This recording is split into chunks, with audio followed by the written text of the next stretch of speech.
directamente a mi parte, ¿verdad? Rehabilitación orientada hacia la sostenibilidad y la eficiencia energética. Bueno, la rehabilitación, porque aquí estamos hablando de nuevas zonas, de construir desde Madrid hasta Tomelloso. Bueno, a lo mejor no hace falta, desde luego no es la prioridad del legislador. El legislador desde el 2013 prefiere rehabilitar como una acción más eficiente, más eficiente desde todos los puntos de vista y para reordenar, regenerar ciudades. 2013 que se trasladó este espíritu, la primacía por la rehabilitación al texto refundido de la Ley del Suelo en vigor, ¿no? Preferencia por rehacer, ¿verdad? Rehacer con orden, ¿no? Con accesibilidad, con ciudades felices y todo esto, ¿verdad? Bueno, pues aquí estamos, ¿no? Y bueno, así es como se quiere pues materializar el derecho a la vivienda del artículo 47, que es el quinto pilar del bienestar. Esta es la... ¡Uy, qué bien dicho! ¿Eso es tuyo? ¿Esa idea es tuya? Bueno, es así, el Estado pues es un poeta, ¿no? Bien, entonces el Estado quiere decir las administraciones públicas, ¿no? Porque estamos hablando de los poderes públicos en general, ¿no? Bien, en todo caso, sea o no por este afán de rehabilitar, porque a lo mejor pues quieren darnos viviendas a todo el mundo que la necesite, es que además va a haber que afrontar obras, va a haber que afrontar intervenciones, actuaciones de mejora de la eficiencia energética, porque este es otro problema que también se nos ha venido encima, que es que, las edificaciones ya no tienen que cumplir solo la finalidad de ser seguras, que no se caigan, que tienen sus requisitos técnicos, sino que además tienen que cumplir objetivos de eficiencia energética encaminados, desde luego, tras la última directiva del 2024 a ser cero contaminantes, ¿verdad?, en 2050.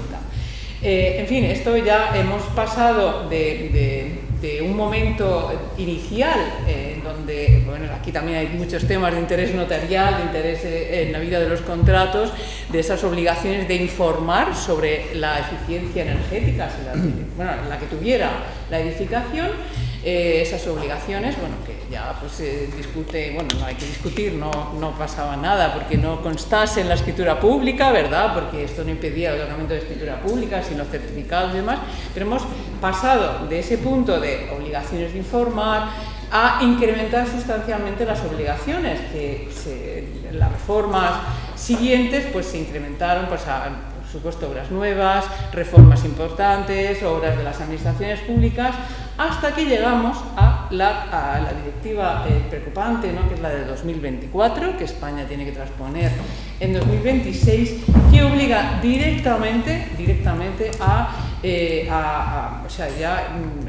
se supone que cuando la transponga el Estado español tendrá que articular algún mecanismo que permita, posibilite esa reforma, hay además unas cifras, se tendrán que aprobar planes de renovación anual que incluyan al menos un 43% de los edificios menos eficientes, va a afectar a edificaciones menos eficientes, y cuya ejecución pretende reducir el consumo medio de energía de las edificaciones en un 16% antes de 2030, que hay que moverse con agilidad, y un 20% antes del 2035. O sea que nos vamos a ver inmersos en estos procesos de renovación de edificaciones orientadas a la sostenibilidad, ¿no? En definitiva, puede que esta crisis habitacional en la que nos estamos inmersos, ¿no?, se tenga que realizar encima con unas obligaciones de rehabilitación incrementadas, esa necesidad de rehabilitar ajustándose a las exigencias de eficiencia energética, que como digo, se tendrán que cumplir en cualquier caso. Veremos a ver lo que tardamos en transponer, porque esto es otra cosa, ¿no?, que nos pasemos, que no haya gobierno, que no haya norma que se pueda aprobar en este país, y entonces pues tengamos otros años más, ¿no? Pero digo yo que en algún momento se tendrá que hacer, ¿no?, porque paralelamente, no está trabajándose aquí paralelamente a lo que ha sucedido en el ámbito empresarial y demás, donde se ha puesto el freno, ¿no?, en las obligaciones de sostenibilidad de las empresas y demás, se ha puesto el freno pues para facilitar su competencia internacional, pues porque ya frenó todo Trump y todo lo que sé yo, ¿no? En la eficiencia energética de las edificaciones no ha habido retroceso, aquí no se ha pisado ningún freno y todo va pues viento en popa para que España pueda salvar el mundo, ¿no? Medioambientalmente el mundo, aunque seamos solos nosotros. Bueno, nos encontramos aquí, rehabilitación. ¿Y cómo está el ordenamiento español? ¿Cómo estamos preparados en España para afrontar esta ingente tarea que se nos viene encima, ¿no?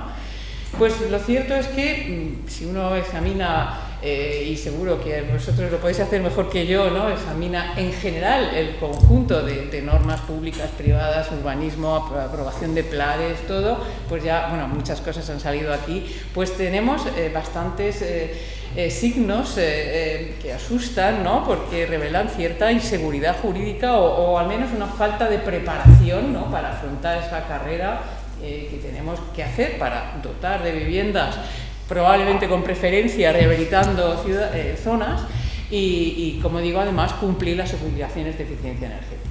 Hay diversos escollos en nuestro ordenamiento y muchos desenfoques. Yo voy a señalar algunos, ¿no? Por ejemplo, las competencias, hay un problema competencial grave de descoordinación, ¿no? Porque las competencias sobre gestión del suelo y ordenación del suelo pues son de los ayuntamientos, mientras que las competencias sobre vivienda son de las comunidades autónomas. Pues ya tenemos aquí primer problema de distintos signos, de distintas formas de trabajo, etcétera.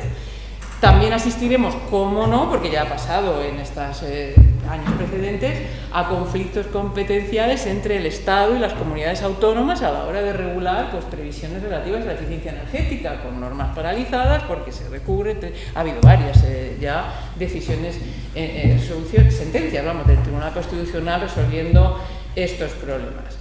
Tenemos además el problema de la rigidez de los procedimientos. Se ha mencionado ya antes, ¿no? Cuando decías, oye, para construir VPO, bueno, es que puede tardar el plan una barbaridad de tiempo, ¿no?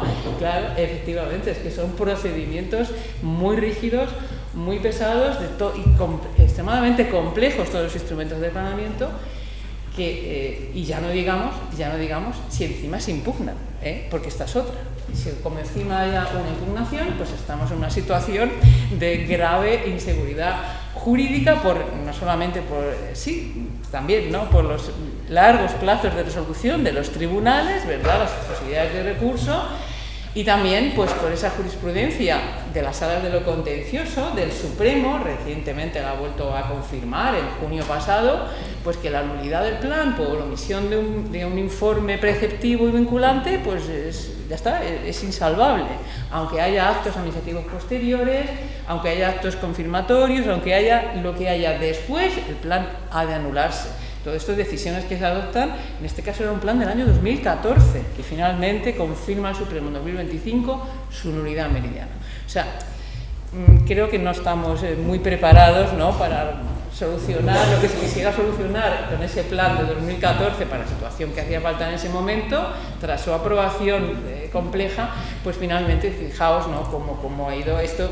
Bueno, todos estamos leyendo en prensa pues, impugnaciones en Madrid Nuevo Norte, que llevan años en pleitos y seguirán. En fin, bueno, hay algún intento prelegislativo realmente para evitar o reducir un poco algunos de estos riesgos en materia de gestión de los planeamientos urbanísticos, ¿no? Varias proposiciones de ley que están dirigidas pues, que se agilicen más ampliamente a reducir y limitar la acción pública en materia de urbanística, que muchas veces se utiliza de un modo abusivo, o que la nulidad del plan no determine la nulidad de los instrumentos de desarrollo cuando no estén contaminados claramente, en fin, alguna limitación.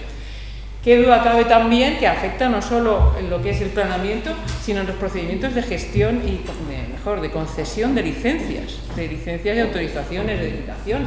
Pueden llevar, pues depende de la complejidad, pero una media muy larga, ¿no? Estamos hablando del año, ¿no? Y, como han denunciado ya los Consejo Superior de Colegios de Arquitectos y demás, en algunas comunidades autónomas se ha intentado aliviar supuestamente esta situación mediante lo que se llaman las declaraciones responsables, ¿no? En lugar de tener que recabar autorización administrativa antes y no poder actuar, ¿no? Empezar a intervenir en la edificación hasta que no me lo autoricen, que eso puede tardar años, pues lo que hacemos es que comenzamos y simplemente declaramos que nos ajustamos a la legalidad. Bueno, pues esto es que no funciona. No funciona porque indudablemente no exime a la Administración de investigar, que de hecho investigan, y finalmente pues no se sabe, ¿no?, si se autorizará, si lo que hemos hecho ya encima estaba bien o no ajustado a la legalidad. Bueno, hay adicionalmente un enorme déficit de VPO, como se ha puesto de manifiesto, y no solo eso, porque tú decías, bueno, se vende a personas, ahí no vamos a entrar, claro, a personas que reúnan los requisitos, y si no se vende, porque hay muchísimas evidencias en la jurisprudencia que no se venden, que hay también negocio sobre esto, se paga en negro, no pasa nada en ninguna jurisdicción además, ¿no?, porque el contrato se mantiene, la jurisdicción contenciosa ni siquiera, porque la administración tampoco investiga, no investiga siquiera ni quién usa la vivienda realmente, ¿no? En fin, esto es otro tema. Y bueno, ya se ha mencionado también lo de las inseguridad, voy a avanzar, ¿no?, para centrarme en, bueno, en el régimen del arrendamiento urbano, ¿no?, las declaraciones de suelo, es decir, la incertidumbre hace que, lógicamente, que también se ha señalado esta mañana, pues se prefiera llamar zapatito por comercializar en régimen de venta, ¿no? Indudablemente, esto es lo que indudablemente está pasando en los despachos, en todas partes, ¿no? Y luego, pues bueno, vayamos a estos procesos de renovación, ¿no?, de rehabilitación que haya que hacer, sea de renovación por eficiencia energética o porque se decida rehabilitar, y encima nos encontramos con la complejidad interna del régimen de propiedad horizontal, ¿no? Centrándonos en la eficiencia energética, para no agravarlo más, hay ya una litigiosidad, ha habido estos años una enorme litigiosidad en los ámbitos de intervenciones o acuerdos o costes que ya se habían afrontado, y pues debates, ¿no?, conflictos jurídicos entre comunidades y propietarios, no para cobrar, sino discutiendo la cualidad del gasto que se pretendía afrontar. Hay muchísimas sentencias en este punto. Y es que, claro, tenemos un régimen de propiedad horizontal que en este punto concreto es de difícil comprensión. No hay, para empezar, no hay un derecho incondicional a utilizar, o sea, en la medida en que yo quiera proponer una mejora de eficiencia energética que de alguna manera afecte elementos comunes, y ahora diré algo más sobre esto, no hay ningún régimen que me autorice a hacerlo sin autorización de la comunidad. Es diferente el sistema a lo que sucede en la accesibilidad, porque las mejoras relacionadas con la accesibilidad, con los requisitos que hay que cumplir, que exige la ley, ¿no?, esa discapacidad, etcétera, o esa mayoría de edad, sí puedo hacerlo, aunque solo pueda repercutir ciertos costes a la comunidad, pero puedo hacerlo. Es que aquí no puedo hacerlo. ¿Cuál es el régimen aquí? Bueno, pues hace falta una doble mayoría de 1/3 cuando vamos a llamarles instalaciones de mejora de eficiencia energética, porque ahora veremos esto qué significa exactamente, sean, digamos, de aprovechamiento privativo, ¿no? Los propietarios en ese caso no van a ser repercutibles, o sea, pero aún así, aunque no sea repercutible el coste que vas a afrontar tú, lo que pasa es que se van a utilizar también elementos comunes, hará falta que lo apruebe 1/3 de la comunidad, doble mayoría, tanto de personas como de cuotas. Hay una mayoría más reforzada, que es la de doble mayoría nuevamente también de 3/5, ¿verdad?, cuando se trate de obras o actuaciones de mejora o eficiencia energética que sean de uso colectivo. Estas ya sí van a obligar a todos los propietarios cuando se tenga esa doble mayoría reforzada. Si no fuera así, si al menos se obtiene mayoría simple, ¿vale?, se podrá afrontar la mejora de eficiencia energética y la repercusión, porque aquí está el kit de la cuestión, se puede repercutir, pero con limitaciones. La limitación es la de que el techo de gasto para cada propietario no puede ser superior al de 12 mensualidades de cuota, ¿no?, de cuota en régimen de propiedad horizontal, ¿no? Ya digo que no es un régimen equivalente al de accesibilidad en absoluto, porque la accesibilidad al menos sí permite hacerlo. Y es que en la jurisprudencia, bueno, ahora contaré algún caso, pero hay muchísimas dudas en esta regulación. ¿Cómo se acredita que estamos en el caso del 17.1? Para empezar, o sea, el 17.1 de la mayoría simple, que lo solicita un propietario o varios propietarios, aprovechamiento privativo, y dice, bueno, pues venga, lo puedes hacer. ¿Cómo se acredita esto? Porque la norma no exige ningún certificado técnico de eficiencia energética, ni ningún, como digo, firmado por los técnicos competentes. Pero no solo terminan porque solo se exigen en el 17.2, para la mayoría reforzada, doble mayoría de 3/5, ahí sí, hace falta, y ya digamos las comunidades de propietarios pues tendrán cierta tranquilidad, porque hay un certificado energético que establece que este proyecto que vamos a hacer pues supone una mejora de eficiencia energética, pues ya podemos aprobarlo por 3/5 y repercutirlo a todos, ¿no? Aunque luego a lo mejor haya que cobrar morosos o lo que sea. Pero en el primer caso no hay ese control ni esa seguridad. Y ahora mismo te toca esta historia de la presidencia de una comunidad de propietarios, pues no te atreves a dar el ok o a decir o adelante, ¿no? Porque será incierto luego si te pueden discutir en el pleito que se tenga que afrontar si eso era o no una mejora de eficiencia energética. Y es que hasta esto es dudoso. Hubo una reforma en estos reales decretos que se aprueban, ¿no? Pero luego no se convalidan, ¿verdad? Que es donde estamos, con datos en donde, fijaos, fíjense, la geotermia o la aerotermia están o no entre las soluciones admisibles en el 17.1. Lo digo porque en ese real decreto, Ley 7/2025, se quiso añadir expresamente que estaban incluidos, entre estos regímenes de aprovechamiento de eficiencia energética, estaban incluidos los sistemas de aerotermia y geotermia. Pero claro, como ese Real Decreto Ley no fue convalidado, pues ya está borrado todo esto. Entonces, claro, ahora ya tenemos la duda, ¿no? Si una comunidad de propietarios quisiera introducirlos, ¿están o no están incluidos? Porque es que no hay un catálogo claro. Bueno, lo hay en la directiva del 2018, pero esto ya es muy técnico. Parece ser que lo están si tienen ciertas bombas de calor muy eficientes, pero se supone que el legislador español considera que todos. Ya tenemos dudas. Yo no sé, en mi comunidad, pues no sé si vamos a tener que contratar un abogado o un técnico, bueno, un técnico seguro, claro. En fin, dudas sobre qué. Pero es que no es solo eso, sino la ley de propiedad horizontal limita incluso la alteración de elementos arquitectónicos de propiedades privativas. Ha habido varias sentencias, bastantes, en ámbitos unifamiliares, urbanizaciones que, oye, pues es un unifamiliar que es mío, ¿no? Es privativo. Pero claro, como toda la estética del conjunto, hay intereses comunitarios en la estética del conjunto, pues se prohibía, o sea, no estaba autorizado, como libertad del dominio no me permitía utilizar mi fachada y mi cubierta para instalar paneles solares, porque esto requería una autorización, etcétera, y una decisión dentro de lo que era el mundo. Hay varias sentencias en este sentido, ¿no? Siempre hace falta autorización, como he dicho. Hay diversas sentencias también de viviendas en áticos. Y dice, oye, estoy en el ático, yo no puedo utilizar la cubierta, que es donde estoy yo, ¿no? Incluso sentencias con preinstalación previa de todo el sistema y demás. Y dice, oye, lo único que no ha hecho el promotor es activarlo, pero ya está la preinstalación para poner el panelito. Pues no estaba autorizado tampoco, porque como hacía falta autorización de la Junta, si no se tenía, no se podía hacer. Fijaos, esto parece difícil. Dudosos también es qué sucede con la reparación o la sustitución. Imaginemos que esto habrá que hacerlo seguramente, sustituir calderas, ¿no? Tenemos una caldera ya de gasoil tal vez, que habrá que sustituir, probablemente sea una de las primeras medidas, de hecho hay que hacerlo. Esas medidas, por ejemplo, instalamos una de biomasa, una muy eficiente, que se avería. ¿Cuál es la mayoría requerida?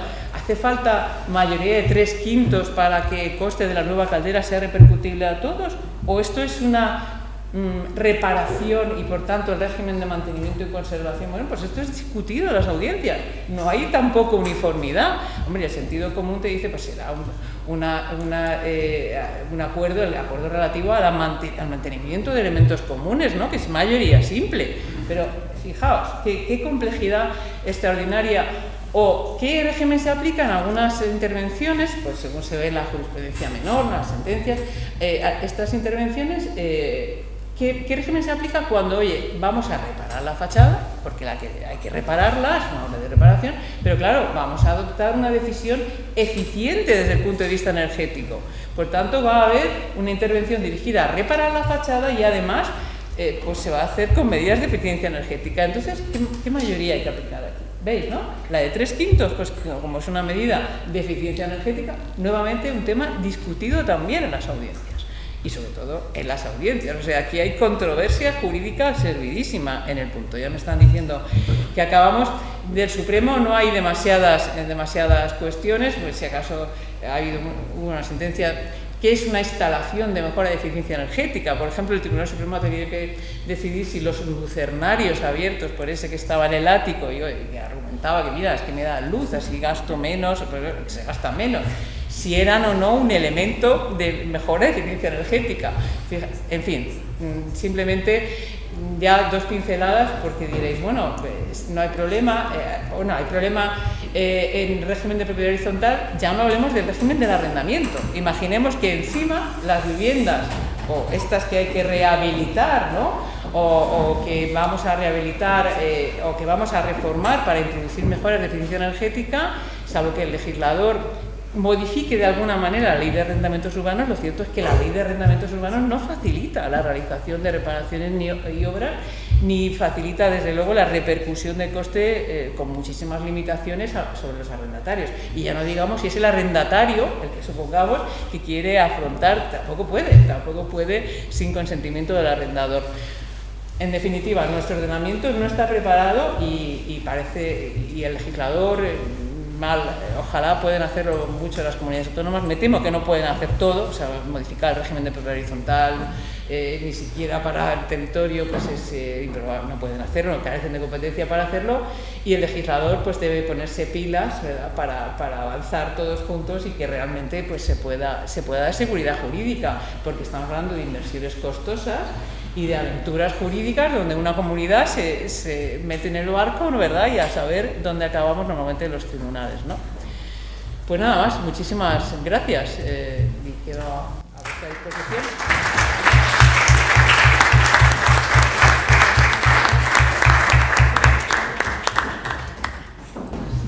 Muchísimas gracias, Encarna, por haberte ajustado también al tiempo y por habernos explicado con tanta claridad esta parte, que sin duda yo creo que confirma lo que decía antes, ¿no? Que yo creo que este tema da para otro curso nuevo, ¿no? Porque has abierto tantos temas, tantos interrogantes, que nos daría para seguir debatiendo. No sé si hay alguna pregunta mientras la siguiente ponente se va. ¿Alguna pregunta? Pero bueno, termino en unos días. No te preocupes. Nada. Aquí en la sala, ¿no? Y en el chat.